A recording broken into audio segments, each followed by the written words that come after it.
Hello all. இந்த வீடியோவில் நம்ம எதை பற்றி பார்க்க போகிறோன்னா ஐபிஓ. ஐபிஓ அப்படின்றது வந்து இந்தியாவில் ஒன் ஆஃப் த ஹாட்டஸ்ட் டாப்பிக்காக தான் இருக்குது இந்த ஷேர் மார்க்கெட்டில்.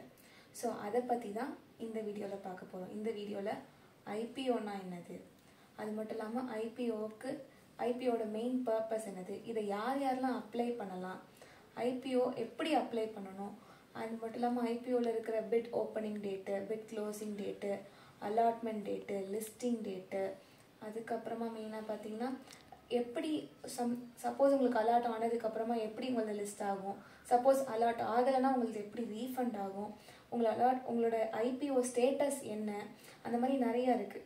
ஸோ அது எல்லாத்த பற்றி தான் இந்த வீடியோவில் நம்ம ஃபுல்லாக பார்க்க போகிறோம். ஸோ ஸ்கிப் பண்ணாமல் பாருங்கள். வாங்க வீடியோக்குள்ளே போகலாம். ஸோ ஃபர்ஸ்ட்டு ஐபிஓ அப்படின்னா நமக்கு என்னன்னு தெரிஞ்சிருக்கணும். ஐபிஓனா என்னன்னா இனிஷியல் பப்ளிக் ஆஃபரிங் அப்படின்னு சொல்லுவாங்க, சரியா? Initial public offering. Initial public offering அப்படின்னா என்ன அப்படின்னு பார்த்தீங்கன்னா, ஒரு கம்பெனி, சரி ஒரு கம்பெனி நம்ம ரொம்ப டீப்பாக ரொம்ப இதுவாக போகாமல் ஒரு ரியல் எக்ஸாம்பிளோடய நம்ம பேசலாம், சரியா? ஸோ ஒரு கம்பெனிக்கு பதில் நான் ஒரு டீ ஷாப் எடுத்திருக்கேன், ஒரு கஃபேன்னு ஒன்று இருக்குது, சரியா? அந்த கஃபேல ஒரு இடத்துல அந்த கஃபே இருக்குது, சரியா? ஸோ அந்த கஃபேக்கு நல்லாவே ப்ராஃபிட் ஏர்ன் பண்ணுறாங்க, சரியா? ஸோ அவங்க வந்து இன்னும் ரெண்டு பிரான்ச் இது பண்ணாங்கன்னா கண்டிப்பாக நல்லாவே வளரும்ன்ற நம்பிக்கை அவங்களுக்கு இருக்குது. ஃபார் ஷியோர் அவங்களுக்கு நல்லாவே தெரியுது. பட் ஆனால் அவங்க கிட்ட வர ப்ராஃபிட் வச்சு அவங்களால புதுசாக ரெண்டு கஃபே ஓப்பன் பண்ண முடியாது. ஸோ அப்போ அவங்க என்ன பண்ணுவாங்கன்னா, அப்போ நம்ம பேங்க்கு கிட்ட போகிறாங்கன்னு வச்சுக்கோங்களேன், அப்போ அவங்க அதிகமாக இன்ட்ரெஸ்ட் கேட்பாங்க. பேங்க்கு கிட்ட லோனுன்னு வாங்கினா அதிகமாக இன்ட்ரெஸ்ட் கேட்பாங்க.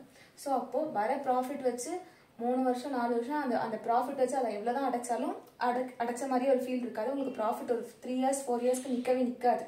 இதுதான் டு பி ஃப்ராங்க். ஸோ இப்படிப்பட்ட நேரத்தில் அந்த வச்சு அவங்களால இன்னும் கொஞ்சம் பில்ட் பண்ண முடியாது. ஸோ இப்போ தான் இவங்க என்ன டிசைட் பண்ணுறாங்கன்னா, நம்ம வந்து ஷேர் மார்க்கெட்டுக்குள்ளே நம்ம போகலாம். அதாவது இப்படி தான் வந்து இவங்க வந்து பப்ளிக் கிட்ட இவங்களோட ஷேர்ஸை வந்து பிரித்து கொடுப்பாங்க. ஸோ அப்படி கொடுக்கறதுல எல்லா பப்ளிக்கும் ஒரு ஷேர் ஹோல்டர்ஸ் தான் மாறுவாங்க. அது மட்டும் இல்லாமல் அவங்க ஷேர் ஹோல்டர்ஸாக மாறினதும் அதை வச்சு கம்பெனி ரன் ஆகும். அதுலேருந்து வர ப்ராஃபிட்டு எல்லாருக்குமே யாரெல்லாம் எவ்வளோ ஷேர்ஸ் வாங்கியிருக்காங்களோ அவங்களுக்கு கொடுக்கப்படும். நல்லா புரிஞ்சுக்கோங்க. ஸோ இப்போ வந்து இப்படிப்பட்ட ஒரு கஃபே ஃபர்ஸ்ட் வருது பார்த்தீங்களா? ஃபர்ஸ்ட் ஷேர் மார்க்கெட்டுக்குள்ளே என்டர் ஆகுது தெரியுமா? அவங்களோட பிஸ்னஸை வந்து டெவலப் பண்ணுறதுக்கும் எக்ஸ்பேண்ட் பண்ணுறதுக்கும் ஃபர்ஸ்ட் எப்போ என்டர் ஆகுதோ அந்த டைமில் தான் இந்த ஐபிஓ அப்படின்றது அலாட் ஆகும். ஐபிஓ அப்படின்றது வரும். ஐபிஓக்குள்ளே என்டர் ஆகுறாங்க ஃபர்ஸ்ட். ஸோ இப்படி என்டர் ஆகுச்சுல அவங்க பர்சன்டேஜ் வச்சுருப்பாங்க. இவ்வளோ வந்து ப்ரொமோட்டர்ஸ்க்கு அவங்களோட ப்ரொமோட்டர்ஸ்க்கு 80%, மீதி 20% வந்து இந்த மற்ற பப்ளிக் கொடுக்கலாம். பப்ளிக் அப்படின்னு பார்த்தீங்கன்னாலும் பப்ளிக்கில் நம்ம மாதிரி ரீட்டைல் ட்ரேடர்ஸ்க்கு நீங்கள் இவ்வளோ வாங்கணும்னு ஒரு குறிப்பிட்ட அமௌண்ட் வச்சுருப்பாங்க. குறிப்பிட்ட நம்பர் ஆஃப் ஸ்டாக்ஸ் லாட்ஸ் வச்சுருப்பாங்க. அதே மாதிரி இன்ஸ்டிடியூஷன்ஸ் தான் அவங்களுக்கு நீங்கள் மேக்ஸிமம் இவ்வளோ லாட்ஸ் வாங்கலாம் அப்படின்னு சொல்லிட்டு இருக்கும். நீங்கள் இதை வாங்குறதுக்கு முன்னாடி அவங்க ஆக்சுவலி வந்து செபியில் வந்து அவங்க நிறைய இது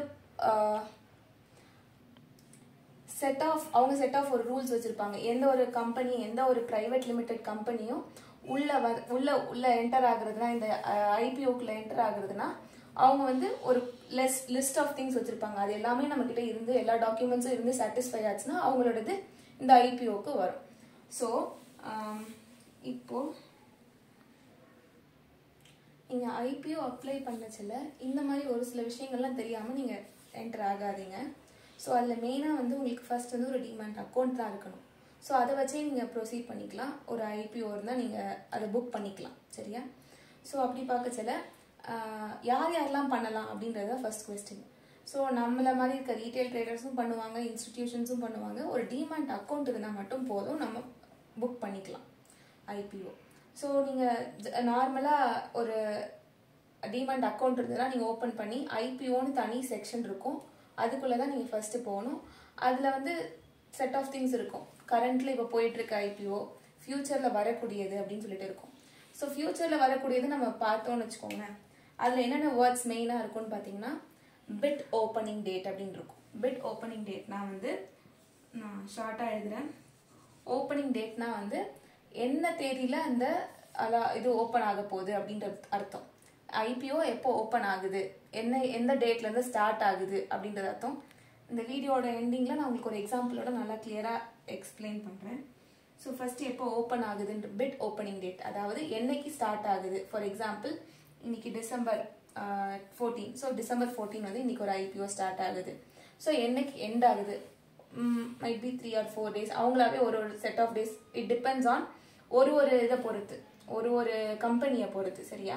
ஸோ அவங்க ஒரு 3 days வச்சுருப்பாங்க, 2 days வச்சுருப்பாங்க அலாட்மெண்ட்டுக்கு. ஸோ அப்புறம் வந்து பிட் க்ளோசிங் டேட் அப்படின்னு வச்சுருப்பாங்க. பிட் ஓப்பனிங் டேட்டு, அதுக்கப்புறமா பிட் க்ளோசிங் டேட் அப்படின்னு வச்சுருப்பாங்க. ஆப்வியஸாக இதுலேயே தெரியுது, பிட் ஓப்பன் ஆகிறது தான் ஓப்பனிங் டேட்டு, க்ளோஸ் ஆகிறது தான் க்ளோசிங் டேட். ஸோ அந்த ஓப்பனிங்லேயும் க்ளோசிங்குள்ளே நம்ம வந்து அப்ளை பண்ணிடணும். அது மட்டும் இல்லாமல் வந்து அவங்களோட வேல்யூ அப்படிங்கிறத வச்சுருப்பாங்க, அந்த கம்பெனியோட டோட்டல் வேல்யூஸ் வச்சுருப்பாங்க. அது மட்டும் இல்லாமல் வந்து ஃபர்ஸ்ட் என்டர் ஆகச்செல்லாம் அவங்க என்ன பண்ணுவாங்கன்னா வந்து சோவர் அவங்களோட கம்பெனியோட டோட்டல் ப்ராஃபிட் அண்ட் லாஸ் எல்லாம் சப்மிட் பண்ணியிருப்பாங்க. ஸோ அதை வச்சு தான் அவங்களோட வேல்யூஸ் மொத்தமாக அதில் இருக்கும். சரியா? அது ஒரு கம்பெனிஸ்க்கும் டிஃபர் ஆகும். நம்ம அதை எக்ஸாம்பிளில் பார்க்கலாம். ஸோ ஓப்பனிங், க்ளோசிங், அப்புறம் வந்து லாட்ஸ். சரியா? அது மட்டும் இல்லாமல் வந்து க்ளோஸ் ஆனதுக்கு அப்புறமா வந்து அலாட்மெண்ட் டேட் அப்படின்னு ஒன்று இருக்கும். சரியா? அலாட்மெண்ட் டேட், லிஸ்டிங் டேட்னு இருக்கும். அலாட்மெண்ட் டேட்னா வந்து இந்த டேட்ல தான் வந்து உங்களுக்கு அலாட்மெண்ட் அப்படின்னு சொல்லுவாங்க. அலாட்மெண்ட்னா நான் வந்து இந்த ஓப்பனிங் அண்ட் க்ளோசிங்லேயே நம்ம வாங்கிடுவோம் ஐபிஓவை. ஐபிஓ எப்படி வாங்குவோம் அப்படின்னு கேட்டிங்கன்னா, ஃபார் எக்ஸாம்பிள் இப்போ ஒரு லாட்டுன்னு வச்சுக்கோங்களேன். ஒரு லாட்டோட ப்ரைஸ் வந்து எவ்வளோன்னு கொடுத்துருக்காங்கன்னா வந்து 15,000 அப்படின்னு வச்சுருக்காங்க. அந்த ஒரு லாட்குள்ளேயே வந்து உங்களுக்கு 30 ஷேர்ஸ் இருக்குன்னு அர்த்தம். அது டிபெண்ட்ஸ், ஒன்றுத்துக்கும் ஒரு டிஃப்ரெண்டாக இருக்கும். ஸோ எப்படி ரூல்ஸ் வச்சுருப்பாங்கன்னா, நீ வந்து ஒரு ரீட்டைல் ட்ரேடர்ஸாக இருந்தால் மினிமம் நீங்கள் இத்தனை ஒரு லாட் வாங்கலாம், மேக்ஸிமம் ஒரு 30 லாட் தான் உங்களால் வாங்க முடியும், மேக்ஸிமம் ஒரு 15 லாட் தான் வாங்க முடியும்னு சொல்லிட்டு அவங்களே மினிமம் மேக்ஸிமம்லாம் கொடுத்துருப்பாங்க. மேக்ஸிமம் நீங்கள் இத்தனை லாட் வாங்கணும், இத்தனை லாட் தான் வாங்க முடியும், மினிமம் இவ்வளோ வாங்கணும்னு இருக்கும். ஒரு லாட்டோட மதிப்பு வந்து 15K இருக்கும். அந்த ஒரு லாட்டில் 30 ஷேர்ஸ் இருக்கும். 13 கிடையாது, ஒன்றுத்துக்கும் டிஃபர் ஆகும். நான் ஒரு எக்ஸாம்பிளுக்காக சொல்கிறேன். சரியா? ஸோ இப்போ இப்படி நான் வந்து ஒரு லாட் வாங்க போகிறேன்னு வச்சுக்கோங்களேன். ஸோ இந்த லாட்குள்ளது 15K-ஆ? ஸோ என்னோட பேங்க் அக்கௌண்ட்டில் 15K இருக்கணும். 15K இருந்ததுன்னா இந்த ஓப்பன் ஆன டேட்லேருந்து க்ளோஸ் ஆகிற டேட்டுக்குள்ளே நான் வந்து புக் பண்ணுவேன். அப்போ புக் பண்ணால் ஆட்டோமேட்டிக்காக யூபிஐ மூலயமா என்னோட 15K வந்து within 1 day, within 24 hours debit ஆகிடும். அவங்களோட இதில் போய் புக் ஆகிடும். சரியா? டெபிட் ஆகிருக்கும், பட் அதனால வந்து நமக்கு புக் ஆகிடுச்சு, நமக்கு கிடச்சிருச்சு ஐபிஓ அப்படின்னு அர்த்தம் கிடையாது. நம்மக்கிட்டேருந்து அமௌண்ட் வந்து எடுத்திருப்பாங்க. சரியா? ஸோ இப்படி எடுத்ததுக்கப்புறமா இந்த க்ளோசிங் டேட் முடிஞ்சதுக்கப்புறமா, பிட் க்ளோசிங் டேட் முடிஞ்சதுக்கப்புறமா அலாட்மெண்ட் டேட்னு ஒன்று இருக்குது. சரியா? அந்த அலாட்மெண்ட் டேட்டில் வந்து இதுதான் இன்னைக்கு யார் யாருக்கெல்லாம் அலாட் ஆகியிருக்கு. ஃபார் எக்ஸாம்பிள் மொத்தமே அந்த கம்பெனியில் ஒரு 500 லாட்ஸ் தான் இருக்குதுன்னு வச்சுக்கோங்களேன். ஆனால் எத்தனை பேர் வேணாலும் அப்ளை பண்ணலாம். ஓகேவா? எத்தனை பேர் வேணாலும் புக் பண்ணலாம். ஸோ ஒரு 1000 பேர் புக் பண்ணுறாங்கன்னா அது ரேண்டமாக 500 பேரை பிக் பண்ணும். ஆட்டோமேட்டிக்காக அவங்களே சிஸ்டம் மூலயமா 500 மெம்பர்ஸை அவங்களாவே ரேண்டமாக பிக் பண்ணுவாங்க. ஸோ நமக்கு கண்டிப்பாக கிடைக்கும் அப்படின்றதுலாம் 100% கேரண்டி கிடையாது. ஆனால் இது ஏன் ஹாட் டாப்பிக்காக போகுதுன்னு பார்த்தீங்கன்னா, ரீசெண்ட் டேஸில் இந்தியாவில் வர ஐபிஓவில் லிஸ்ட் ஆகிற எல்லா கம்பெனிஸுமே நல்ல ப்ராஃபிட்டை கொடுக்குது. ஸோ அதனால நிறைய காம்படிஷன்ஸ் அதுக்கு அதிகமாக இருக்குது. ஸோ நம்ம வந்து இதில் ஒரு ஐடியா அப்படின்னு நம்ம சொல்லணும்னா, நம்ம ஒரே ஒரு லாட் மட்டும் அப்ளை பண்ணிட்டு புக் பண்ணிட்டு நம்ம எக்ஸ்பெக்ட் பண்ணுறது பர்சன்டேஜ் கம்மி தான். நமக்கு கிடைக்கும் அப்படின்றதுக்கான பர்சன்டேஜ் வாய்ப்புகள் கம்மி தான். ஸோ என்னன்னா, நீங்கள் அட்லீஸ்ட் ஒரு 5 அக்கௌண்ட் மூலயமா நீங்கள் இது புக் பண்ணலாம். உங்கள் ஃபேமிலி மெம்பர்ஸ் அக்கௌண்ட் 5 பேர் மூலயமா புக் பண்ணிட்டு ஏதாவது ஒன்று அதில் கிடைக்கும். அப்படிதான் வாய்ப்புகள். ஓகேவா? ஸோ அது மட்டும் இல்லாமல் வந்து புக் ஆகுது. ஸோ இந்த 15K எனக்கு போயிடும். அலாட்மெண்ட் டேட் அன்னைக்கு இவங்களுக்குலாம் அலாட் ஆகியிருக்குன்னு வரும். ஸோ சப்போஸ் அலாட் ஆகிருந்துச்சுன்னா நமக்கு அந்த 15Kக்கு வந்து எனக்கு ஒரு லாட் வந்திருக்கும், அதாவது 30 ஷேர்ஸ் நான் வாங்கியிருப்பேன். சரியா? சப்போஸ் புக் ஆகலைன்னா நமக்கு ஆட்டோமேட்டிக்காக அமௌண்ட் வந்து ரீஃபண்ட் ஆகிடும். நீங்கள் செக் பண்ணிக்கலாம், வித்தின் 24 hours வந்து நமக்கு ரீஃபண்ட் ஆகிடும். ரீஃபண்ட் எந்த அக்கௌண்ட்லேருந்து அவங்க டெபிட் பண்ணாங்களோ அதே இதில் அக்கௌண்ட்டில் ரிட்டன் கிரெடிட் ஆகிடும். ஸோ வந்து இதுதான் ப்ராசஸ். ஸோ இப்போ கிடைக்காதவங்களுக்கு அமௌண்ட் ரீஃபண்ட் ஆகிடும் அலாட்மெண்ட் டே முடிஞ்சதுக்கு அப்புறமா. அப்போ கிடைச்சவங்களுக்கு என்ன ஆகும்? அப்போது லிஸ்டிங் டேட்னு ஒரு டேட் இருக்குது. அந்த லிஸ்டிங் டேட் அப்போது உங்களோட மற்ற ஷேர்ஸ் எப்படி லிஸ்ட் ஆகியிருக்கோ அது கூடவே இந்த புதுசாக வாங்கியிருக்க இந்த ஐபிஓவில் இருக்கிற இந்த புது ஷேரும் வந்து உங்களோட டிமேட் அக்கௌண்ட்டில் மற்ற ஷேர்ஸோடு சேர்ந்து அதுவும் வந்து லிஸ்ட் ஆகிடும். சரியா? அண்ட் வந்து அலாட்மெண்ட் ஸ்டேட்டஸ் அப்படின்னு ஒரு ஆப்ஷன் இருக்குது. இப்போ நீங்கள் பே பண்ணதுக்கப்புறமா உங்களுக்கு ஆட்டோமேட்டிக்காக ஒரு அக்கௌண்ட் நம்பர் ஜென்ரேட் ஆகி உங்களுக்கு வந்திருக்கும். சரியா? ஸோ அந்த அக்கௌண்ட் நம்பரை நீங்கள் பத்திரமா வச்சுக்கணும், சேவ் பண்ணி வச்சுக்கிட்டு என்எஸ்சி வெப்சைட்டில் நீங்கள் போயிட்டு நீங்கள் எந்த கம்பெனிக்கு நீங்கள் எந்த ஐபிஓக்கு வந்து நீங்கள் புக் பண்ணியிருக்கீங்களோ அதை போய் செலக்ட் பண்ணிவிட்டு பர்டிகுலராக அதில் உங்களோட அக்கௌண்ட் நம்பர் நீங்கள் போட்டிங்கன்னா அது ஆட்டோமேட்டிக்காக ஸ்டேட்டஸை என்ன ஸ்டேட்டஸ்ன்னு சொல்லும். அதாவது அலாட் ஆகிடுச்சா, இல்லை எட்டு அலாட் இனிமேல் தான் அலாட்மெண்ட் இருக்குதா, இல்லை அலாட்மெண்ட் முடிஞ்சிருச்சா, உங்களுக்கு அது அலாட் ஆகியிருக்கா இல்லையா அப்படின்றத அந்த அலாட்மெண்ட் ஸ்டேட்டஸ் அப்படின்றது உங்களுக்கு காட்டும். ஒரு எக்ஸாம்பிள் நம்ம இப்போ பார்க்கலாம். ஸோ இப்போ உங்ககிட்ட ஒரு டிமேட் அக்கௌண்ட் இருக்குன்னு வச்சுக்கோங்களேன். அதில் வந்து ஐபிஓ அப்படின்னு ஒரு தனி ஆப்ஷன் இருக்கும்.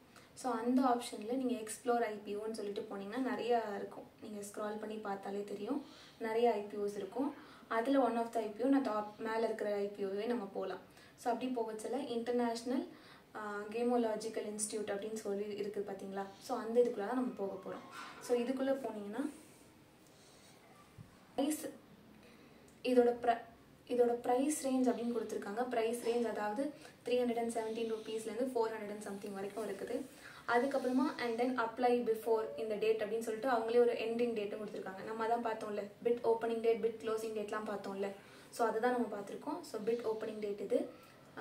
பிட் ஓப்பனிங் டேட் வந்து 13th December. அதே மாதிரி பிட் க்ளோசிங் டேட் வந்து 17th December. ஸோ 17th Decemberக்குள்ளவே நம்ம அப்ளை பண்ணிடணும். இதுதான் bit closing date. Okay, next இருக்கிறது தான் வந்து அலாட்மெண்ட் டேட். அலாட்மெண்ட் டேட் வந்து நெக்ஸ்ட் டேவே கொடுத்துருக்காங்க, அதாவது 18th December கொடுத்துருக்காங்க. அது மட்டும் இல்லாமல் வந்து இதில் வந்து ஒரு லாட்டோட வேல்யூ வந்து 35 ஷேர்ஸ் இருக்குது. அப்புறம் இவங்களோட வேல்யூ வந்து 4 crore. அண்ட் ஒரு லாட்டோட ப்ரைஸ் அப்படின்னு பார்த்தீங்கன்னா 14,000 something, அதாவது 15,000 கிட்ட ரவுண்டாக. ஸோ உங்களோட அக்கௌண்ட்டில் 15,000 இருக்கிற மாதிரி நீங்கள் பார்த்துக்கணும். மேக்ஸிமம் வந்து ஒரு ரீட்டைல் ட்ரேடர் வந்து 34 லாட்ஸ் வாங்கலாம். ஸோ அதுதான் இங்கே கிளியராக போட்டிருக்காங்க. அண்ட் தென் கீழே இங்கே அப்ளைன்னு இருக்குல்ல க்ரீன் கலரில். ஸோ நீங்கள் அப்ளை பண்ணணும்னு நினச்சிங்கன்னா நீங்கள் அதை போய்ட்டு அப்ளை பண்ணி ப்ரொசீட் பண்ணிக்கலாம். அண்ட் தேங்க்ஸ் ஃபார் வாட்சிங். இதில் ஏதாவது உங்களுக்கு டவுட் இருந்தால் கமெண்ட்ஸில் சொல்லுங்கள். ஃபார் மோர் வீடியோஸ் பிளேலிஸ்ட்டை செக் பண்ணிக்கோங்க. Subscribe our channel. Thanks for வாட்சிங்.